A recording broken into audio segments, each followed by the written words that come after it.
Thank you.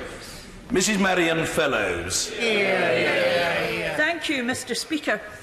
Although I know you didn't hear the taunt shouted at the Right Honourable Member for Ross, Skye and Lochaber in this place on Tuesday, people in Motherwell and Wishaw did hear the word suicide yelled across this chamber. That's what they're up to now. The families and friends of the far too many young men in and around my constituency who have recently committed suicide were rightly appalled, as am I. My office is arranging suicide awareness training for local parliamentarians, their staff and local organisations. Will the Leader of the House liaise with the appropriate House authorities to provide such training to all members of this place? Leader of the House.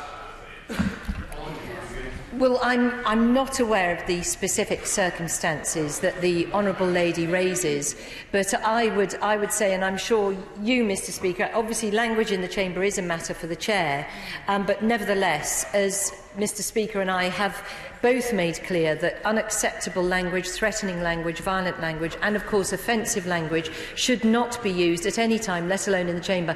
What I can say to the Honourable Lady is that cross-party, a number of us are working on an independent complaints procedure that will change the culture in this place and will ensure that all people who work here, regardless of their position, what they do in this place, will be treated with the dignity and respect that they deserve.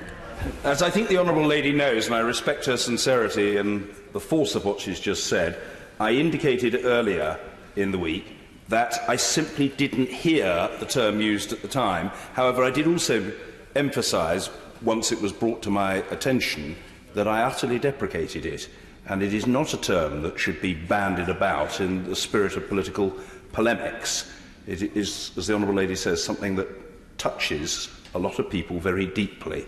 And I echo what the Leader says, we should weigh our words carefully.